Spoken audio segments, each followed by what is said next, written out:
오늘 함께 하실 하나님의 말씀은 재판관계 7장 9절부터 16절까지입니다. 재판관계 사사기 말고요. 재판관계 7장 9절부터 16절까지입니다. 제가 받들어서 읽겠습니다. 그날 밤에 주께서 기드온에게 말씀하시기를 일어나 군대에게로 내려가라. 이는 내가 그것을 내 손에 넘겨주었습니다. 만일 네가 내려가기를 두려워하면 내 부하 프라와 함께 군대에게로 내려가서 너는 그들이 말하는 것을 들으라. 그러면 그 후에 내 손이 그 진에 내려가도록 강건해지리라 하시니 그가 그의 부하 프라와 함께 진에 있던 무장한 사람들의 외곽에 이르렀더라. 미디안인들과 아말렉인들과 동방의 모든 자손이 골짜기를 따라 누워있는데 그 무리가 메뚜기 떼 같고 그들의 낙타도 무수하여 그 무리가 바닷가에 많은 모래 같더라. 기드온이 이르자 보라, 어떤 사람이 그의 동료에게 꿈을 이야기하여 말하기를 보라, 내가 한 꿈을 꾸었는데 보라, 보리빵 한 덩어리가 미디안 군대로 굴려와서 한 장막에 이르러 그것을 쳐서 무너뜨리고 뒤집으니 장막이 옆으로 무너졌더라 하니 그의 동료가 대답하여 말하기를 이것은 이스라엘 사람 요아스의 아들 기드온의 칼 외에 어떤 것도 아니라 이는 하나님께서 그의 손에 미디안과 그 모든 군대를 넘겨주셨음이라 하더라. 그러므로 기드온이 그 꿈 이야기와 해석을 듣자 경배드리고 이스라엘 진으로 돌아와서 말하기를 일어나라, 주께서 미디안 군대를 너희 손에 넘겨주셨느니라 하고 그 300명을 세 부대로 나누어 각자의 손에 나팔과 빈 항아리를 들리고 그 항아리 안에는 등불을 넣었더라. 자, 말씀을 위해서 잠시 기도하도록 하겠습니다. 전능하시고 거룩하시며 위대하신 주 하나님을 찬양드립니다. 죄로 말미암아 지옥에 갈 수밖에 없었던 죄인들 예수 그리스도의 보혈로 구원해 주셔서 이제는 바른 교회에 와서 바른 말씀으로 하나님께 경배를 드릴 수 있도록 은혜를 내려주시니 감사드립니다. 하나님은 유일하신 신이십니다. 하나님 외에 다른 신은 없습니다. 그 하나님께서 구속하신 성도들이 이렇게 예수 그리스도의 이름으로 모여서 하나님께 경배드리고자 합니다. 준비된 말씀에 기름 부어주셔서 이 말씀을 받는 성도들이 하나님의 임재 안에 잠기게 해주시고 주 안에서 안식을 얻으며 믿음을 새롭게 하고 변화되어서 주님께 무엇라도 한 가지 보답할 수 있는 그런 섬김의 자세로 온전히 서 있도록 역사해 주십시오. 이 한 시간을 주님의 영광을 위해 사용해 주십시오. 특히 병중에 있는 이소 목사님 특히 하나님의 은혜로 쾌유시켜 주셔서 이곳에서 다시 저희에게 말씀의 꼴을 먹일 수 있도록 해주십시오. 주님께 모든 영광을 돌려드립니다. 석회 다시 오실 주 예수 그리스도의 이름으로 감사드리며 기도하였습니다. 아멘. 감사합니다. 오늘 설교의 제목은 보리빵 한 덩어리의 꿈입니다. 보리빵 한 덩어리의 꿈, 꿈꾸고 오셨어요? 오늘 꿈 이야기 좀 합니다. 자, 기드온이 재판관으로 부르심을 받아 미디안 대군을 물리친 이야기는 그 중심에 보리빵 한 덩어리의 꿈이 있어요. 보리빵이라 불리는 가난한 자들의 빵이 미디안 군대로 굴러 들어가 한 장막을 쳐서 무너뜨리는 꿈이죠. 보리는 맛이 없어요. 저 어릴 때 보리 맛없었어요. 지금은 웰빙 식품이잖아요. 하도 식품이 오염되니까 보리까지 가져와서 웰빙 하는데 저 어릴 때는 보리는 밥 취급도 안 했어요. 그렇죠? 자, 보리는 맛이 없어서 천대받는 곡식이었는데 이 하찮은 곡물로 만든 빵이 꿈에서 이스라엘의 하나님을 위하여 위대한 일을 한 것입니다. 성경에서 빵이 최초로 언급되는 곳은 창세기 3장 19절이에요. 네가 땅으로 돌아갈 때까지 내 얼굴에 땀을 흘려야 빵을 먹으리니 이는 네가 땅에서 취해졌음이라. 너는 흙이니 너는 흙으로 돌아갈 것이니라 하시니라. 이 바른 성경은 빵으로 번역되어 있는데 병괴된 성경에서는 개역 한글은 식물을 먹고로 되어 있고 개역 개정판에서는 먹을 것을 먹으리니 먹을 것으로 되어 있어요. 식물, 그 풀 말고요. 먹는 음식이요. 식물, 먹을 것. 개역 한글판을 9만 군데나 선본 개역 개정판은 기껏해야 식물을 먹을 것으로 바꿔놓은 계정을 거친 거죠. 달라진 게 없어요. 식물이나 먹을 것이나 그게 그겁니다. 눈속임으로 성경을 팔아먹어서 수익을 올리려는 장사꾼들의 수작인 거예요. 그런데 바른 말씀에서 보는 것처럼 빵은 하나님께서 정하신 인류의 주식입니다. 빵은 세계적인 음식이죠. 하나님께서 빵이라고 하셨으면 빵이라고 해야지 식물, 먹을 것, 심지어 떡 이런 말로 번역하면 안 돼요. 그들은 생명의 빵이신 예수님을 생명의 떡이라고 해놨어요. 유대인들이 떡을 먹나요? 금시초문인데요. 예수님을 예표하는 만나는요, 떡이 아니에요. 하늘에서 내려온 빵이죠. 떡이 아니었습니다. 그런 상식도 없는 자들이 성경을 내다 팔고 있으니 한심하기 그지없죠.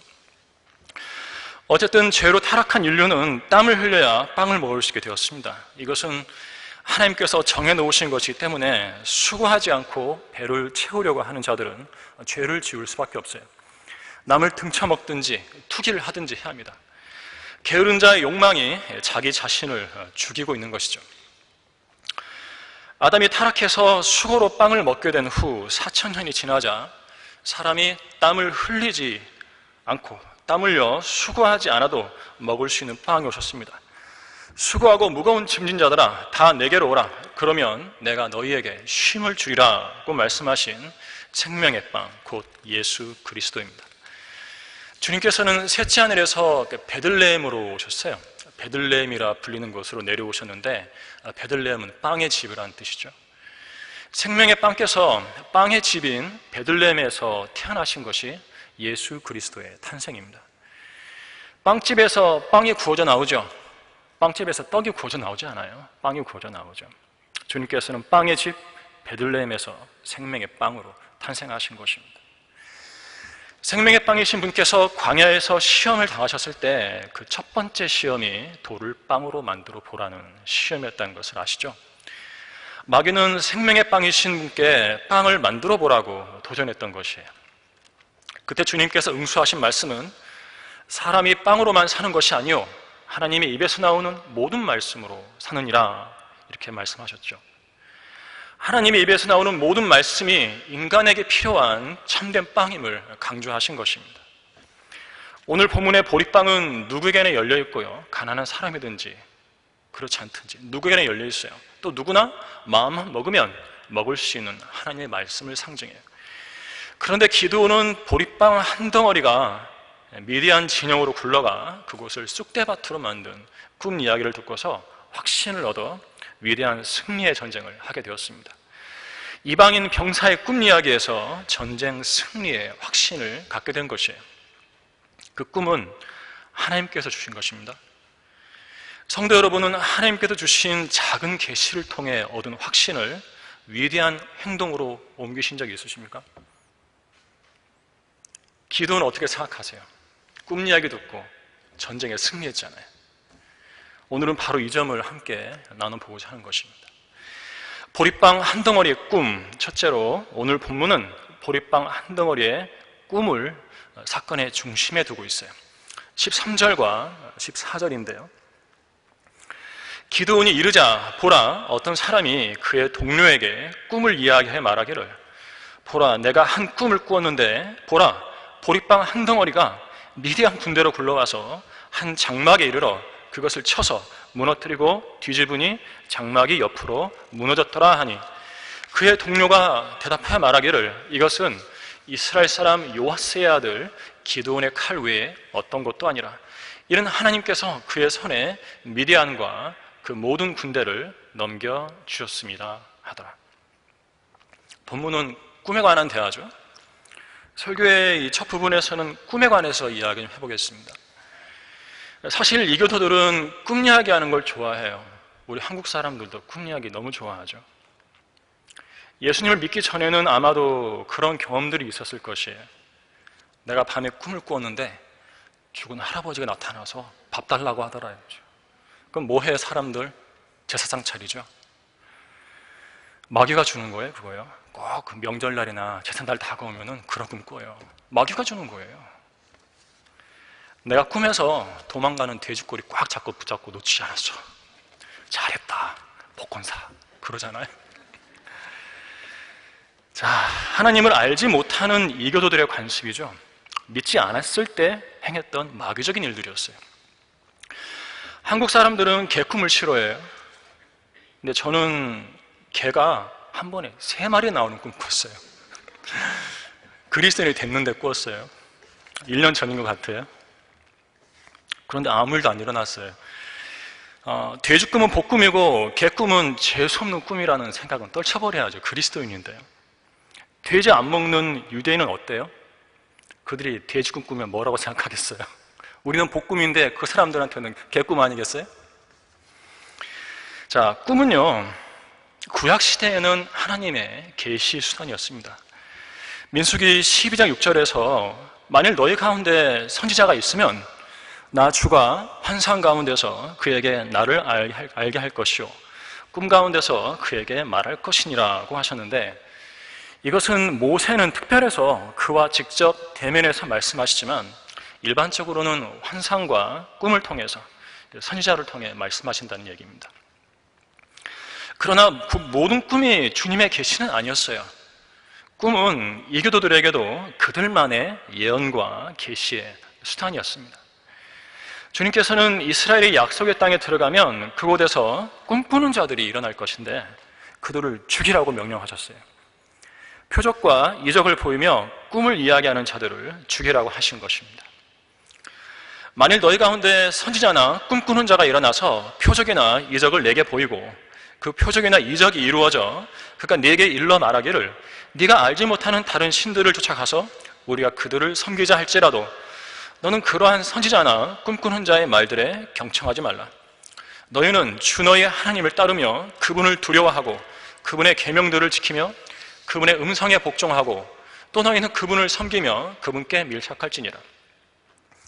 그 선지자나 그 꿈꾸는 자를 죽일지니 이는 그가 이집트 땅에서 너희를 인도해내시고 종의 집에서 너희를 구속하신 주 너희 하나님께로부터 너를 돌이키도록 말하였음이며 주 너희 하나님께서 너희에게 행하라고 명령하신 길에서 너를 밀어내려 하였음이니라. 그리하여 너는 내 가운데서 악을 제거할지니라. 신명기 13장 1절부터 5절까지 말씀입니다.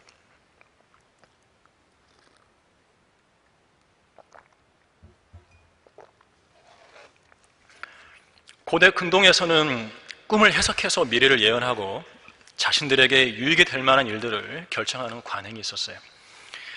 어떤 자들은 중요한 일을 결정할 꿈을 받으려고 그들의 신전에 가서 잠을 자기까지 했습니다. 이집트와 아시리아 같은 이스라엘 주변 국가들에서는 꿈꾸는 선지자들이 있었는데 약속의 땅 안에서도 그들을 본떠서 꿈으로 미래를 예언하는 자들이 일어날 것이라는 것입니다. 그러면 그들을 죽이라고 하신 거예요. 꿈 조금 꿨다고 죽이라는 거죠. 그 꿈으로 우상 숭배를 조장하기 때문이죠.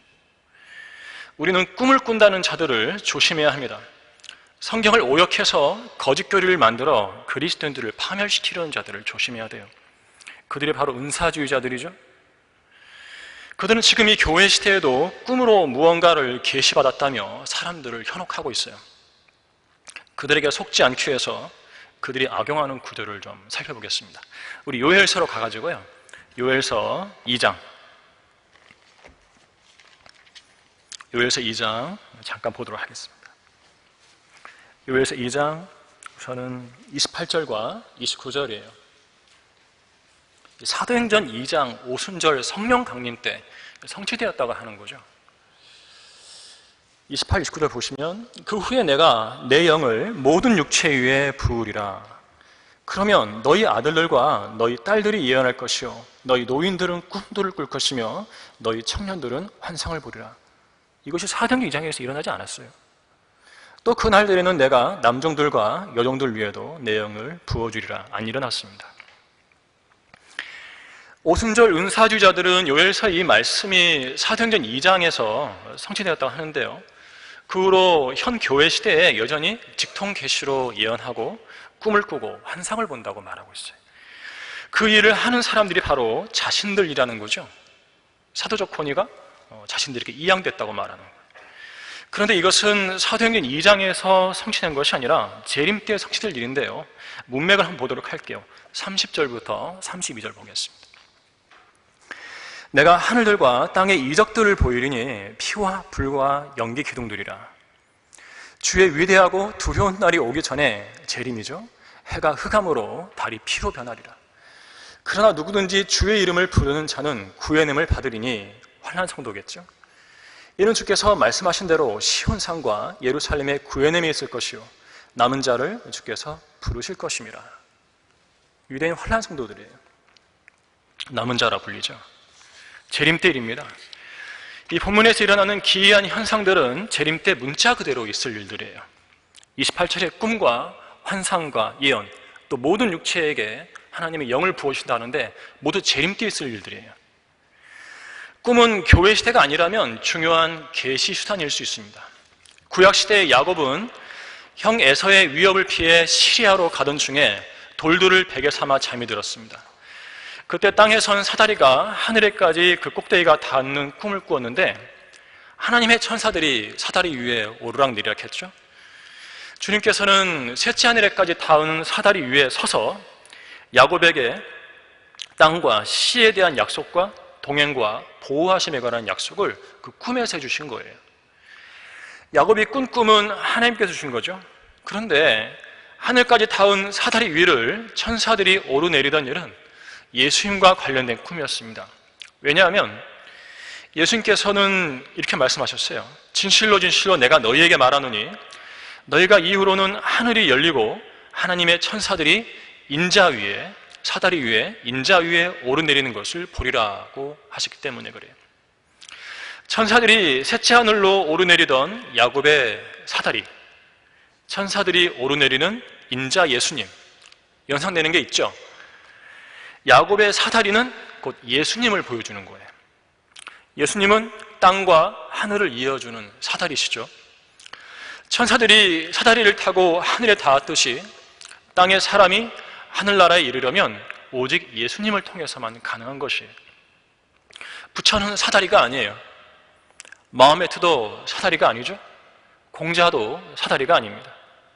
오직 예수님만이 하나님과 사람 사이에 유일한 중보자로서의 사다리이신 거예요. 하늘나라에 있는 인간이 셋째 하늘에 이룰 수 있는 유일한 이름은 오직 예수밖에 없는 것입니다. 오직 예수님을 통해서만 하늘나라에 하나님께로 이룰 수 있는 것이죠. 예수님과 관련 있는 꿈은요, 마리아의 남편 요셉에게도 몇 차례 주어졌어요. 요셉은 마리아에게 잉태된 아기는 성령으로 된 것이니 그녀를 데려오는 것을 두려워 말고 그녀가 낳을 아들의 이름을 예수라고 하라는 꿈을 꾸었어요. 그는 그 꿈의 계시를 두말 없이 실행해서 마리아를 데려와서 함께 살았죠. 어린아이 예수님을 죽이려는 헤롯의 위협을 피해 이집트로 가라는 경고도 꿈에서 주의 천사로부터 받았습니다. 헤롯이 죽자 어린아이와 모친을 데리고 이스라엘 땅으로 가라는 지시도 꿈에서 받았어요. 이스라엘 땅으로 돌아왔을 때 아켈라오가 그의 부친 헤롯을 대신하여 유대를 통치한다음을 듣고 요셉이 거기로 가기를 두려워했을 때 갈릴리 지방으로 여정을 돌이키라는 하나님의 경고를 받은 것도 꿈에서였습니다. 모두 십자가 이전이죠. 하나님께서는 예수 그리스도와 관련된 중요한 계시와 명령들을 요셉에게 꿈으로 주신 것이에요. 이와 같이 십자가 이전의 구약시대에 주어진 특별 계시들을 제외하고는 꿈은 꿈일 뿐이에요. 꿈은 생각이 많아서 일어나는 정신현상입니다. 이교도들은 그것을 신의 계시라고 속이는 것인데 마귀가 주는 것이에요. 그것들은요. 잠결에 마귀가 주는 생각을 신의 계시라고 하는 거죠. 신약 교회 시대에도 은사주의자들이 있어서 그 마귀 들린 자들과 똑같이 꿈과 환상을 이야기합니다. 그런데 로마서부터 빌레몬서까지, 사도행전 말고요. 사도행전에서는 사도 바울이 환상을 보기도 했죠. 하지만 로마서부터 빌레몬서까지 신약의 교리를 다루는 바울 서신에는 꿈이 전혀 언급되지 않아요. 그럼에도 은사주의자들은 자신들이 꿈과 환상으로 특별한 계시를 받았다고 거짓말을 늘어놓고 있는 거죠. 그들은 신약의 그리스도인들이 아니에요. 바울 서신과 상관이 없어요. 그 사람들은. 어쩌면 오늘 이곳에는 저 옛날 은사주의 집회나 쫓아다니면서 인생을 허비한 분들이 있을지도 몰라요. 우리는 은사주의자들처럼 꿈 같은 것이나 말하는 사람이 아닌 영적인 사람이 되어야 합니다. 꿈을 가진 선지자는 꿈을 말하며 내 말을 가진 자는 내 말을 신실하게 고할지니라. 쭉정이가 밀에게 무엇시켰느냐? 주가 말하노라. 꿈을 말하면 쭉정이고 주님의 말씀을 말하면 밀이라는 거예요. 꿈을 말하세요? 쭉정이가 되는 거예요. 그리스도인 입에서는 꿈이 사라져야 돼요. 우리는 꿈이 아닌 성경에 기록된 말씀들을 찾아서 그것을 서로 비교해서 진리를 말할 수 있는 영적인 사람들이 되어야 돼요. 신약 교회 시대는 꿈이 아닌 한 권의 완성된 계시인 신구약 성경을 통해서 깨우쳐 주시기 때문이죠. 다시 말하지만 신약 교리를 다루는 바울 서신에는 꿈이 나오지 않습니다. 이 점을 잊지 마시기 바라요. 럭한 목사님 먼저 꿈을 말씀하셨습니까? 꿈이 아닌 성경으로 하나님의 뜻을 알아가야 하는 거죠. 럭한 목사님처럼 이 말씀 저 말씀을 서로 비교해서 진리를 알아가야지 은사주별처럼 여전히 체험에 관심을 두면 육신적인 사람으로 남게 되는 것이에요. 체험을 중시하던 고린도 교회는 시기와 분열과 다툼이 끊이지 않았고 심지어 입에 담지 못할 음행까지도 벌어졌죠. 체험을 강조하니까 육신이 드러나게 되는 거예요. 하나님의 말씀에 믿음과 실행에 최종 권위를 둔 성도들은 결코 그렇게 살지 않는 것입니다. 오늘 본문에서는 미디안 군사가 밤에 자다가 꾼 꿈으로 몹시 번민했던 것으로 봅니다. 재판관기 7장 13절 한번 보시기 바라요.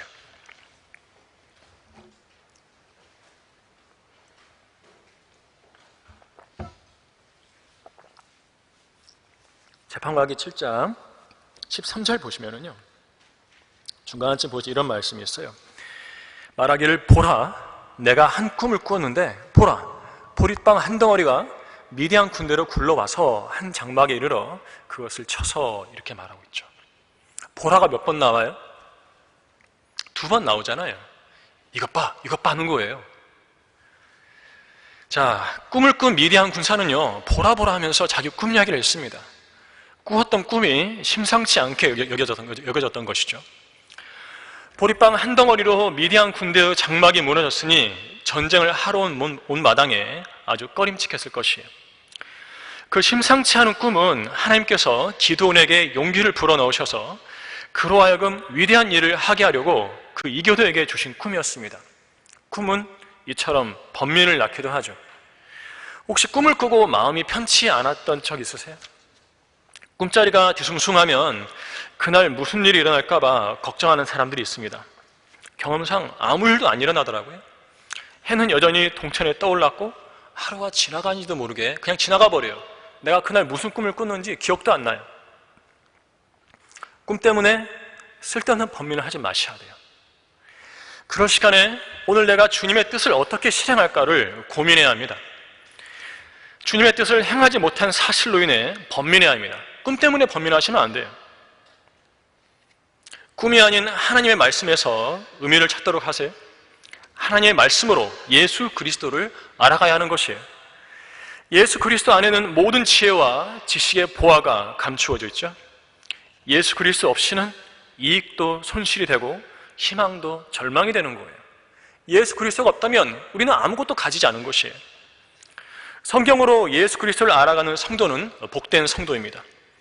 여러분은 성령대로 믿는 그리스도인이죠? 그렇다면 하나님을 모르는 이교도들처럼 성경을 해석할 줄 모르는 은사주자들처럼 꿈에 매여 사는 삶을 벗어버리시기 바라는 것이에요. 보릿방 한 덩어리의 꿈, 둘째로 미디안 군사는요, 기드온이 옆에 왔을 때 때마침 자기 꿈 이야기를 했습니다. 그것은 하나님의 주관하에 때마침 일어난 일이었어요. 본문 7장 10절부터 11절이죠. 만일 네가 내려가기를 두려워하면 내 부하 프라와 함께 군대에게로 내려가서 너는 그들이 말하는 것을 들으라. 그러면 그 후에 내 손이 그 진에 내려가도록 강건해지리라 하시니, 이렇게 말씀하고 있고, 또 13절에 보시면 기드온이 이르자 보라, 어떤 사람이 그의 동료에게 꿈을 이야기하여 말하기를, 이렇게 이어지고 있습니다. 기드온이 하나님의 명령에 따라 이룬 곳은 11절에 따르면 적군의 무장한 사람들이 진을 치고 있던 곳의 외곽이었습니다. 기드온은 적진 깊숙이 침투한 것이 아니라 메뚜기떼 같은 적군의 테두리에 도달한 것입니다. 거기에 있던 한 미디안 군사가 그의 동료에게 보리빵 한 덩어리의 꿈에 관해 이야기했는데 때마침 그 꿈의 당사자인 기드온이 그 자리에 있었던 것이에요. 그것은 실로 하나님의 섭리 가운데서 이루어진 일이었죠. 왜냐하면 하나님께서 미리 말씀하시기를 기드온이 내려가서 그들이 말하는 것을 들으라고 하셨어요. 너 내려가서 들어 했거든요, 하나님께서요. 또 기드온이 이르자 때마침 거기에 있던 사람이 자기 꿈 이야기를 한 거예요. 이건 하나님의 섭리 가운데 이루어진 일이에요. 우연이 아니에요. 또 그뿐 아니죠. 그날 밤 메뚜기떼 같은 미디안 군대에서 꿈을 꾼 사람이 얼마나 많았겠어요? 그런데 하필 기드온이 도착한 곳에 있던 사람이 꾼 꿈이 옆에 있던 기드온에 관한 것이었으니 실로 하나님의 섭리가 아니고 뭐냐는 거죠. 하나님께서는 인간의 무의식까지도 통제하셔서 계시를 주시는 분이세요. 그런 하나님께서 도우시려고 하면 일이 착착 맞아떨어지는 것입니다. 상황이 나를 돕도록 돌아간다는 것이죠. 파라오가 흉하고 야윈 암소들이 7마리의 잘생긴 살진 암소들을 먹어버린 꿈을 꾸었던 일은 그 꿈의 해석을 위해 요셉을 감옥에서 나오게 했고요. 요셉이 이집트의 총리로 높임받는 계기가 되었죠. 느부갓네살이 사라진 꿈을 두고서 번민하자 그 꿈의 해석을 자원한 다니엘이 바빌론 제국에서 위대한 인물로 급부상하게 되었습니다. 야구에도 보면 적시타라는 게 있죠. 가장 요긴할 때 때리는 안타라는 뜻이에요. 적시타. 1루나 2루, 3루 아무 곳에나 주자가 있을 때 공을 쳐서 점수를 올리는 안타예요. 병살타는 타자가 공을 쳤을 때 타자와 주자가 모두 아웃되는 경우를 말하죠. 하나님께서 어떤 상황을 주관하시면 병살타 같은 일은 없어요. 그분의 성도도 망하고 하나님께도 불명예가 돌아가는 일은 없습니다. 하나님께서는 적시타같이 역사하세요. 하나님의 사람도 잘 되고 하나님께서도 영광을 받으시는 역사를 이루시는 거죠. 하나님께서 적시타처럼 역사하셔서 성도들을 도우실 수 있다는 점은 사울이 다윗을 추격할 때 다윗이 거의 잡힐 뻔했다가 벗어나게 된 사건에서 알 수 있어요. 사무엘상 23장 끝부분에 나오는 이야기인데요. 사울이 마온 강야에 있는 다윗을 추격하여 포위망을 좁혀오는 다급한 상황에서 한 사자가 사울에게 옵니다. 서둘러 오소서, 필리스티인들이 땅을 침략하였나이다 라고 말을 해요. 사울은 다윗을 추격하는 데서 돌이켜서 필리스티인들을 치러 가야 했어요. 다윗의 문제보다 필리스티인들의 문제가 더 시급했기 때문에 그래요. 사울은 다 잡은 다윗을 필리스티인들의 갑작스런 침략으로 놓쳐버린 것입니다. 하나님께서 다윗을 왕으로 들어쓰시고자 하셨기 때문에 극적으로 위기를 모면하게 하신 거예요. 필리스티인들이 적시의 땅을 침략하게 하셔서 다윗을 도우셨습니다. 사도 바울과 그의 일행이 마케도니아에 도착했을 때에도 때마침 하나님의 도우심이 있었죠. 그들의 육신은 편하지 못하고 사면에서 고난을 받았을 때 밖으로는 다툼이요 안으로는 두려움이 일었을 때 낙심하는 자들을 위로하시는 하나님께서 적시에 디도를 오게 하심으로써 그들을 위로하신 거예요. 디도가 온 것만으로도 힘이 되는데 그가 와서 고린도 교회의 문제가 바로 잡혔다는 소식을 전해주니까 기쁨은 더욱 커진 거죠. 위험할 때는 위험을 적시에 물리쳐 주시고 낙심될 때는 적시에 반가운 얼굴을 오게 하셔서 땅에 곤두박질 쳤던 마음을 다시금 일어서게 해주시는 주님을 우리는 잊지 말아야 하는 것이에요. 따라서 더딘 기도응답에 낙심하지 말고 적시에 도우시는 주님을 신뢰하며 늘 바라봐야 합니다. 물건을 사려고 하는데 적시에 누군가가 그것을 처분하려 해서 그 물건을 사들인 경우는 없습니까? 사업상 거래가 안 되어서 위기에 처했는데 적시에 주문이 들어와서 밀린 어음을 지불했다든지, 이사를 해야 하는데 집을 구하지 못했을 때 갑자기 전세물이 나왔다고 부동산에서 전화가 왔다든지, 하필 나에게. 이런 경험들이 없는 거죠. 크든 작든 그것은 모두 그분 자신의 자녀를 돌보시는 하나님의 섭리라는 점을 우리는 인생을 돌아보면서 결코 인정하지 않으면 안 되는 것이에요. 우리가 믿고 의지하는 하나님은 우주 만물의 주인이십니다. 주가 이같이 말하노라. 하늘은 나의 보좌요 땅은 나의 발판이라. 너희가 나에게 지어진 집이 어디 있으며 나의 안식할 곳이 어디 있느냐? 그 모든 것들을 나의 손으로 지었으며 그 모든 것들을 내가 이루었느니라. 주가 말하노라. 그러나 이러한 사람은 내가 보살피리니 곧 영이 가난하고 통회하고 내 말에 떠는 자라. 이사야 66장 1절 2절 말씀이죠. 하늘과 땅의 모든 것들을 짓고 하늘과 땅의 모든 것들을 이루신 하나님의 보살핌을 받고 싶습니까?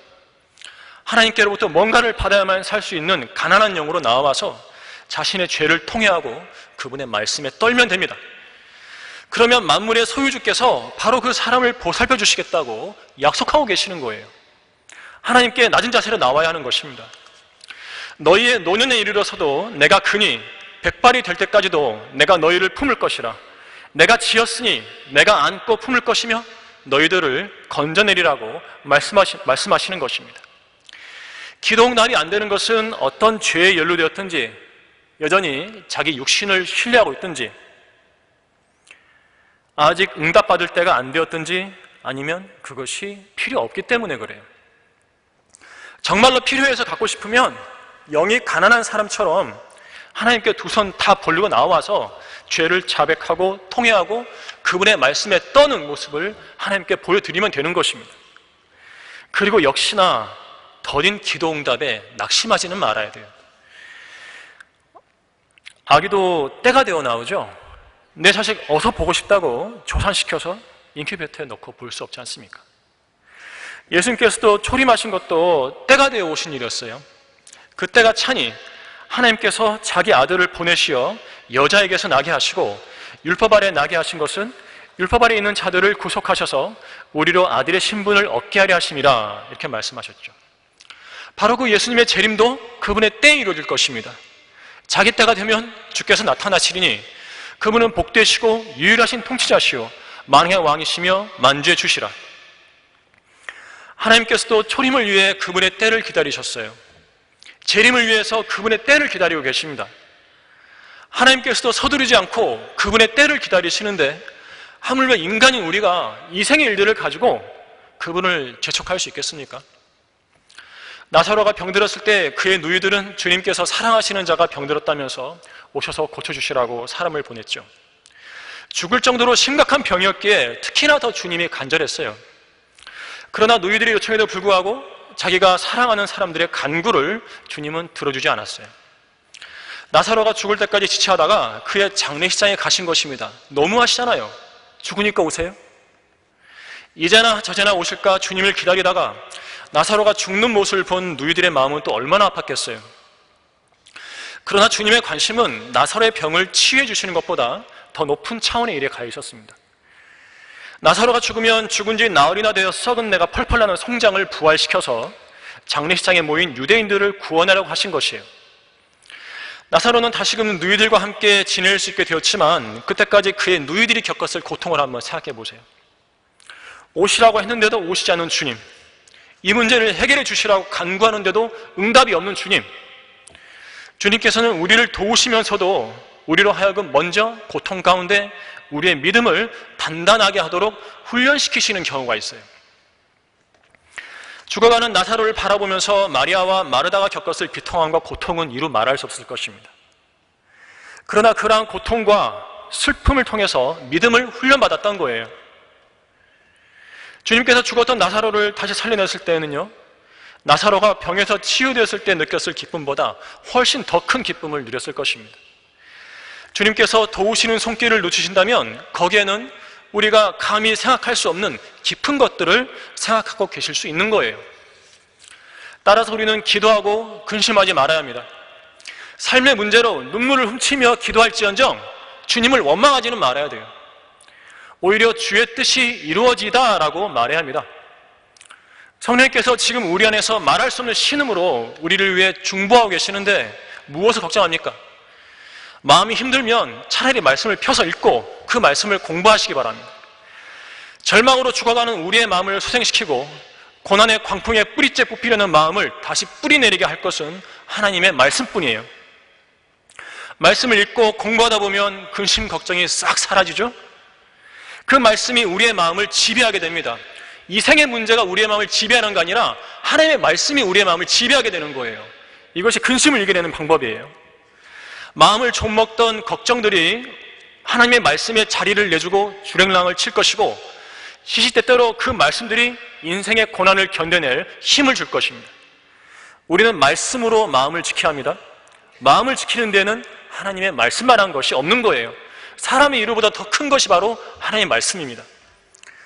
보리빵 한 덩어리의 꿈, 마지막으로 하나님께서는 우리가 인간이기에 가질 수 있는 두려움을 인정하시고 그것을 이기는 확신을 주시는 분이세요.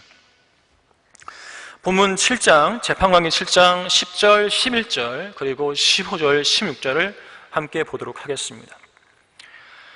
10절, 11절입니다. 만일 네가 내려가기를 두려워하면 내 부하 프라와 함께 군대에게로 내려가서 너는 그들이 말하는 것을 들으라. 그러면 그 후에 내 손이 그 진에 내려가도록 강건해지리라 하시니, 그가 기드온이 혼자 내려갔습니까? 아니죠. 그의 부하 프라와 함께, 두려웠던 거예요. 그의 부하 프라와 함께 진에 있던 무장한 사람들의 외곽에 이르렀더라. 자, 15절 보십시오. 그러므로 기드온이 그 꿈 이야기와 해석을 듣자 경배드리고 이스라엘 진으로 돌아와서 말하기를, 일어나라, 주께서 미디안 군대를 너희 손에 넘겨주셨느니라 하고 그 300명을 세 부대로 나누어 각자의 손에 나팔과 빈 항아리를 들리고 그 항아리 안에는 등불을 넣었더라. 우리가 방금 읽은 본문에서 배울 수 있는 것은 처음에는 두려워했지만 확신이 섰을 때에는 과감하게 행동파가 된 기드온이에요. 하나님께서는 그분의 종이 어떤 일을 수행할 때 마음에 덜컥 이는 두려움을 멸시하는 분이 아니세요. 우리는 인간이잖아요. 우리는 하나님이 아니에요. 인간이에요. 오히려 그런 두려움을 인정하신 뒤에 용기를 불어넣어 주시는 분이세요. 일어나서 미디안 군대에게로 내려가는 일이 두렵다면 네 부하 프라와 함께 내려가라고 하셨을 뿐만 아니라 가서 그들이 말하는 것을 들으면 기드온의 손이 강건해질 것이라고 용기를 주신 거예요. 기드온은 가능성이 많은 사람임에도 불구하고 자격지심에 빠져 있어서 길을 펴지 못했습니다. 하나님께서는 그런 기드온에게 용기를 주셨는데 그를 처음 부르실 때 뭐라고 그러셨어요? 너 힘센 용사여 그랬어요. 너 힘센 용사여, 주께서 너와 함께 계시도다.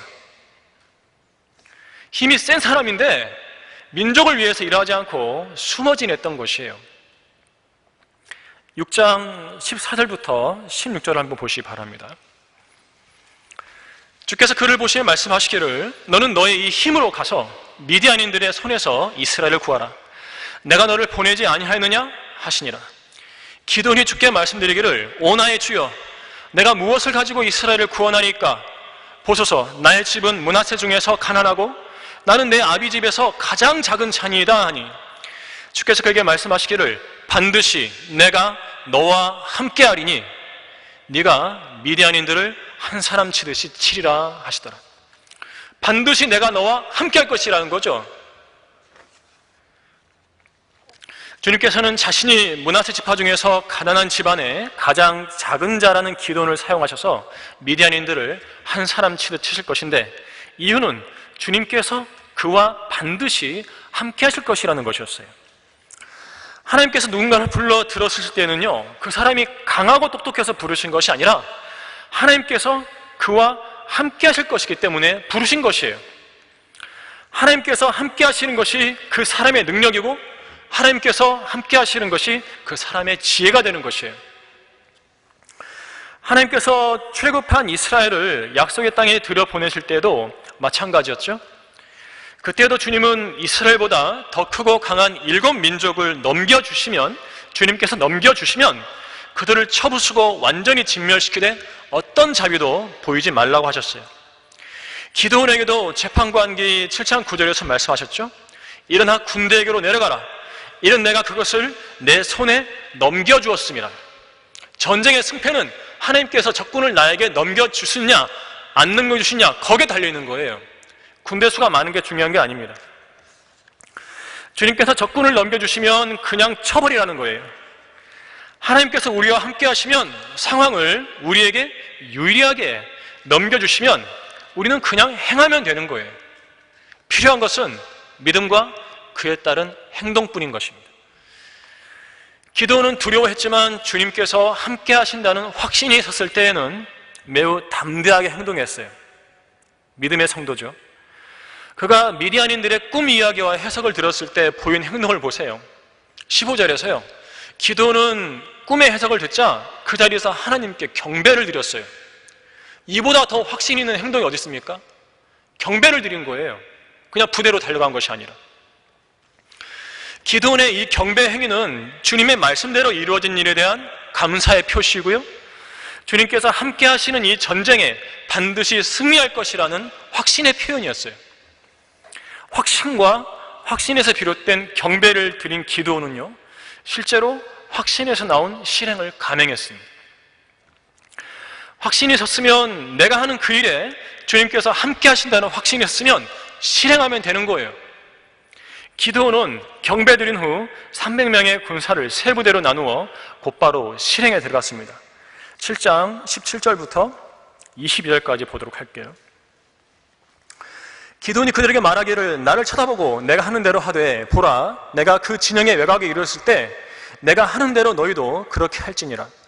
내가 나와 함께한 모든 자들과 나팔을 불면 너희도 온 진영의 서면에서 나팔을 불며 말하기를, 주의 칼이요 기드온의 칼이라 하라 하니라.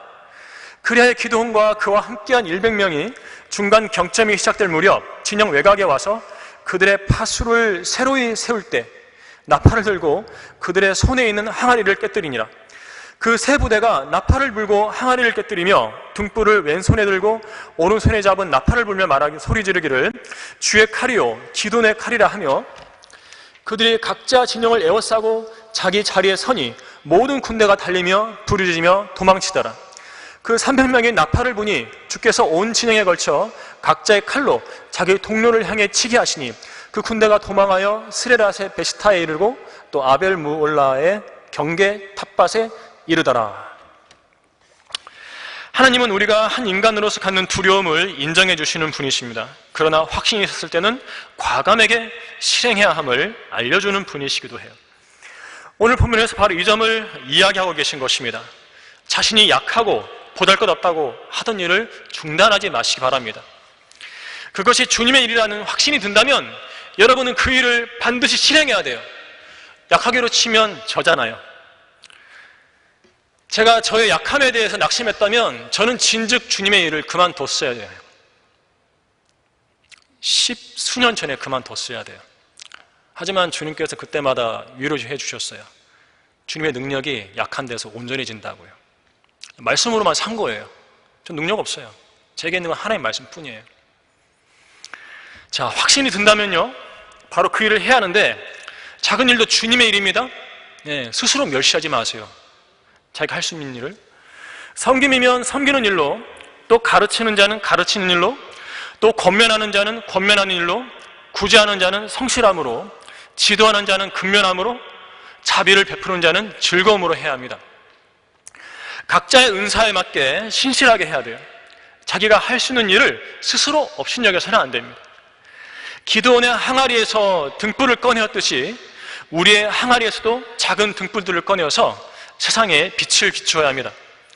기드온의 세 부대가 한밤중에 나팔을 불고 항아리를 소리나게 깨뜨리며 주의 칼이요 기드온의 칼이라고 외쳤듯이, 우리도 이 교회 시대의 밤에 잠잠하지 말고 성령의 칼인 하나의 말씀을 꺼내 들고 그 말씀을 나팔을 불듯이 크게 외쳐야 하는 것이에요.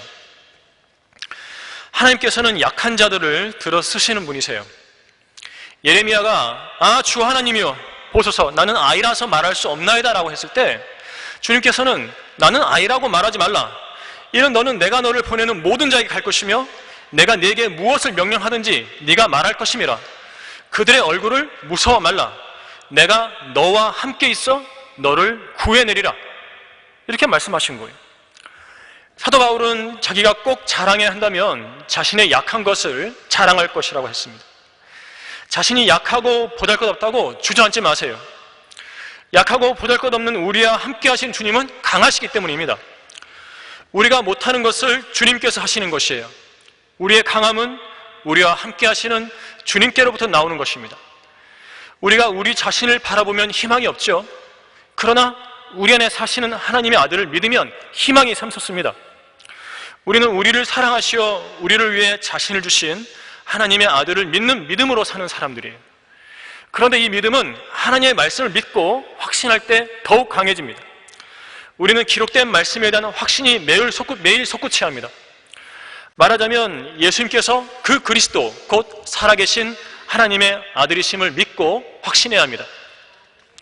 죄인들에게 지옥의 심판이 있음을 확신해야 합니다.